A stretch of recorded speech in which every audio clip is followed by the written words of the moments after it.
नमस्कार, जोहार। मैं अनुज सिंह विद्रोही। प्रधानमंत्री नरेंद्र मोदी की हत्या की साजिश में 25 किसानों के खिलाफ गिरफ्तारी वारंट जारी।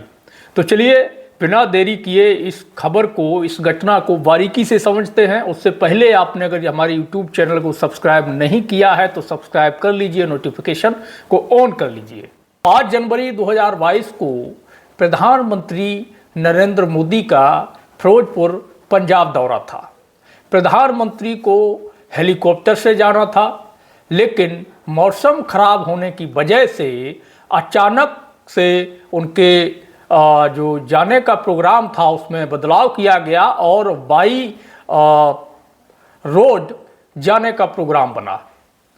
तो रास्ते में कुछ आप देख सकते हैं इस वीडियो में, ये खबर सुन के बीजेपी के कार्यकर्ता झंडे लेकर के आ गए और प्रधानमंत्री के जिंदाबाद के नारे लगाने लगे। उसी समय उसी दिन किसानों का प्रदर्शन चल रहा था। तो करीब 5-10 मिनट प्रधानमंत्री का काफिला फिरोजपुर ऑन रोड रुका रहा। उस दौरान जिन किसानों का नाम रखा गया, जिन किसानों के नाम पर, अज्ञात किसानों के नाम पर FIR दर्ज की गई, लेकिन सच ये है कि प्रधानमंत्री के काफिले के 1 किलोमीटर आसपास तक कोई भी किसान नेता, किसान संगठन का कार्यकर्ता मौजूद नहीं था। वीडियो में आप देखिएगा तो साफ साफ नजर आता है कि भाजपा के कार्यकर्ता हाथ में बीजेपी का झंडा लेकर के प्रधानमंत्री मोदी जिंदाबाद के नारे लगाते हुए आपको दिख जाएंगे। उसके बाद प्रधानमंत्री ने अपना दौरा रद्द कर दिया और एयरपोर्ट पहुंचे और जो सुरक्षा में उनके अधिकारी लगे हुए थे उनसे कहा, अपने CM का शुक्रिया अदा करिए कि मैं जिंदा बच के आ गया। ये बयान तो आपने सुना ही होगा। घटना 5 जनवरी 2022 की है, 3 साल पहले की। अभी 25 किसानों के खिलाफ गिरफ्तारी वारंट जारी किए गए हैं हत्या के आरोप में। आप देख सकते हैं साफ साफ स्क्रीन पर, जनवरी 2022 को अज्ञात व्यक्तियों के खिलाफ धारा 283 सार्वजनिक मार्ग में बाधा डालने के तहत FIR दर्ज की गई थी। लेकिन 3 साल बाद IPC की धारा 307 हत्या का प्रयास, 353 लोक सेवक पर हमला, 341 गलत तरीके से रोकना, 186 कर्तव्य में बाधा डालना, 149 अवैध रूप से एकत्र होना और राष्ट्रीय राजमार्ग अधिनियम की धारा 8B सहित अतिरिक्त आरोप जोड़े गए हैं, जिसको लेकर के 26 लोगों के नाम जिसमें थे, जिनमें एक की मृत्यु हो चुकी है, जिनमें BQ क्रांतिकारी के महासचिव बलदीप सिंह जीरा, अन्य यूनियन सदस्य और क्रांतिकारी पेंडू मजदूर यूनियन के नेता शामिल हैं। अब तक कोई गिरफ्तारी नहीं हुई है। फिरोजपुर कोर्ट द्वारा 3 जनवरी 2025 को गिरफ्तारी वारंट जारी किया गया है 25 किसानों के नाम। इनमें से प्रमुख जो नाम हैं, बलकार सिंह, निर्मल सिंह, करमजीत सिंह, लखविंदर सिंह, सुखविंदर सिंह, अवतार सिंह, सुखबीर सिंह, बलदेव सिंह, चरणजीत सिंह, परमजीत सिंह, बलजिंदर सिंह, मेजर सिंह, कुलवंत सिंह, युवराज सिंह, जगतार सिंह, जगरूप सिंह, गुरप्रीत सिंह, बोहर सिंह, रंजीत सिंह, बलराज सिंह, गुरबचन सिंह, संदीप सिंह, ज्ञान सिंह, जगमीत सिंह और इनके अलावा कुछ अन्य नाम शामिल हैं। 5 जनवरी 2022 को प्रधानमंत्री के फिरोजपुर दौरे के दौरान जो उनका काफिला रुका हुआ था, कुछ समय के लिए बीजेपी के कार्यकर्ता आ गए थे और जो आप वीडियो में देख सकते हैं उसको सुरक्षा में चूक बताया गया, जो कि बिल्कुल सुरक्षा में चूक है, मानता हूं। लेकिन FIR किसानों पे दर्ज करना, उन पे हत्या के प्रयास की धाराएं दर्ज करना, ये दर्शाता है कि हमारे देश का जो प्रधानमंत्री है नरेंद्र मोदी, वो कितना ही डरपोक और गिरा हुआ व्यक्ति है।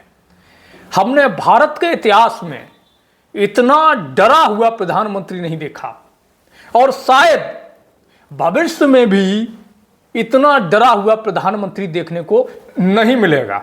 जिन किसानों का कोई लेना देना ही नहीं है प्रधानमंत्री के काफिला रोकने से, उन किसानों के नाम गिरफ्तारी वारंट जारी किया गया और सीधा सीधा प्रधानमंत्री की हत्या की साजिश का आरोप लगाया गया।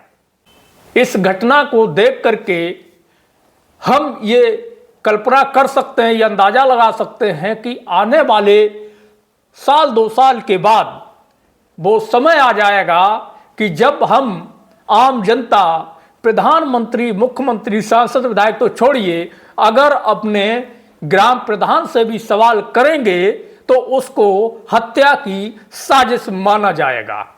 पूरी तरीके से प्रधानमंत्री मोदी और बीजेपी की गवर्नमेंट लोकतंत्र का गला घोट करके तानाशाही शासन स्थापित करना चाहती है। ये सब क्यों? सिर्फ इसलिए कि किसान अपनी मांग पर अड़े हुए हैं। लगातार इतने अत्याचार के बावजूद भी, कई किसानों की शहादत के बावजूद भी किसान अपनी मांग से पीछे नहीं हट रहे हैं। इसलिए किसानों को टारगेट किया जा रहा है, उन्हें डराने के लिए, धमकाने के लिए, कमजोर करने के लिए। और मैं एक बात आपको बता दूं, यह सिर्फ किसानों पर निशाना नहीं है, ये हर एक उस व्यक्ति के लिए एक मैसेज है, उस संगठन, उस समाज के लिए मैसेज है, उन लोगों के लिए मैसेज है जो सरकारों की गलत नीतियों के खिलाफ जनहित में आवाज उठाते हैं, जनहित के लिए लड़ते हैं, न्याय के लिए, अधिकार के लिए लड़ते हैं। आप कहेंगे कैसे? तो इस तरीके से, क्योंकि सबसे मजबूत लड़ाई अगर कोई लड़ रहा है, सरकारों से कोई टक्कर ले रहा है, मर रहा है, गोली खा रहा है, पीछे नहीं हट रहा है, तो वो है किसान। और जब इतनी मजबूत लड़ाई लड़ने वाला अगर डर गया तो निश्चित तौर पर बाकी के लोग अपने आप डर के चुप बैठ जाएंगे। कोई प्रधानमंत्री इतना डरपोक हो सकता है, इतना गिरा हुआ हो सकता है, इसकी कल्पना शायद कभी नहीं की गई होगी।